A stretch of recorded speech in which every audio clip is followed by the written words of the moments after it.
নমস্কার বন্ধুরা, অনেক বছর পর আমি সরস্বতী পুজোর সময় বাড়ি গেলাম। আর সরস্বতী পুজো মানেই তো জানেন, সর্ষে ফুল, সর্ষে ক্ষেত, এই সব সুন্দর জায়গা দেখলে ফটো তুলতে সবার মন যায়।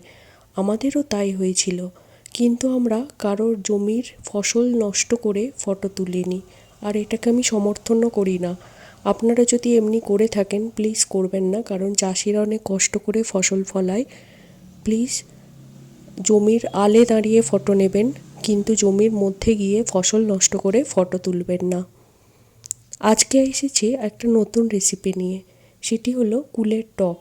মাকে বললাম, মা এই সময় যখন কুল পাওয়া যাচ্ছে কুলের টক করে খাওয়াও, ঠিক ঠাকুমা যেমন করে বানাতো সেইভাবেই বানাও। পাকা কুল বাড়িতেই ছিল, সঙ্গে সঙ্গে মা রেডি হয়ে গেল।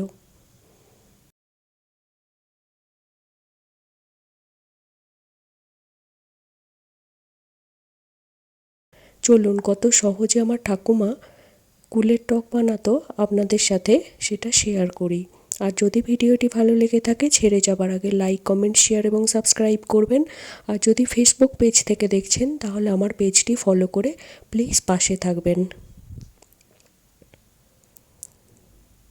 এটি আমি একটি হেলদিভাবে বানানো দেখিয়েছি, আপনারা আপনাদের পছন্দ মতো মিষ্টি দিয়ে বানাতে পারেন। দেখুন এইভাবে পাকা কুলগুলোকে কিছুক্ষণ লবণ জলে ভিজিয়ে রেখে দেওয়া হয়েছিল। এতে করে কি হয়, যদি কোনো পোকা থেকে থাকে তাহলে তার মধ্যে থেকে বেরিয়ে যাবে। কুলগুলোকে ভালো করে ধুয়ে নিয়ে পাকা কুলগুলোকে ফাটিয়ে নিতে হবে। এইভাবে আমি দেখেছি মা, ঠাকুমা, জেঠিমা, কাকিমা সবাই কুল ফাটিয়ে রোদে শুকিয়ে সেটাকে স্টোর করতো। আর যখন ইচ্ছা যেত তখন আচার বা টক বানিয়ে সেটা সার্ভ করতো।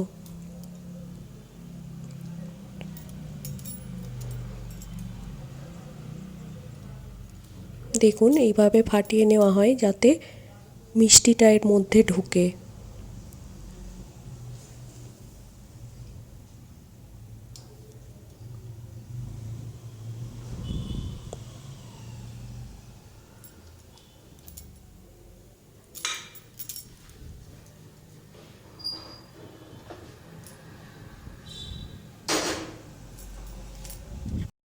এরপর কড়াই গরম করে তার মধ্যে অল্প সূর্যমুখী তেল নিয়ে তার মধ্যে কালো সর্ষে এবং কাঁচা লঙ্কা ফোড়ন দিতে হবে। কাঁচা লঙ্কাগুলো অবশ্যই ফাটিয়ে দেবেন, নয়তো ফেটে গেলে গায়ে ছিটকে এলে একটা বিপদ ঘটতে পারে, তার জন্য।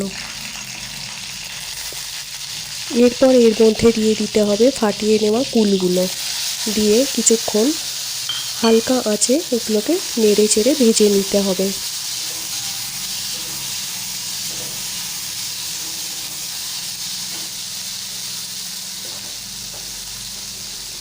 এরপর এর মধ্যে প্রয়োজনীয় মশলাগুলো দিয়ে দিতে হবে, যেমন অল্প হলুদ গুঁড়ো, অল্প কাশ্মীরি লঙ্কার গুঁড়ো, এটা অপশনাল, আমি এখানে একটু রং হওয়ার জন্য দিয়েছি।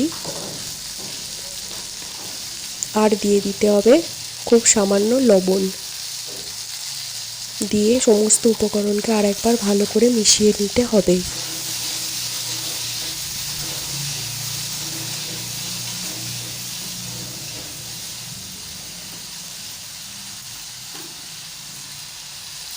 এবার এর মধ্যে প্রয়োজন মতো জল দিয়ে এটা ঢাকনা বন্ধ করে ফুটতে দিতে হবে।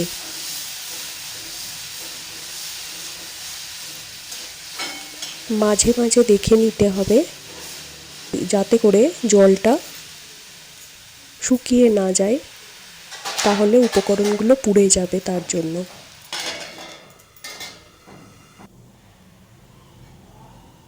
দেখুন জলটা যখন হাফ হয়ে যাবে তখন এর মধ্যে প্রয়োজন মতো মিষ্টি অ্যাড করতে হবে।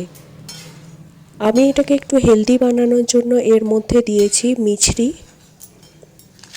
আপনারা গুড় বা চিনি যে কোনো কিছু ব্যবহার করতে পারেন, তবে চিনিটা অ্যাভয়েড করাই ভালো। আপনারা গুড় বা মিছরির মধ্যে কিছু একটা দিতে পারেন। আমি এখানে তাল মিছরিটা ব্যবহার করেছি।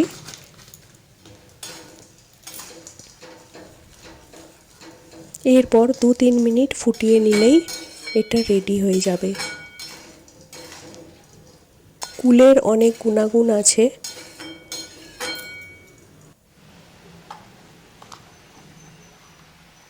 আর এটা খেতে যতটা টেস্টি হয়, বানানো খুব সোজা।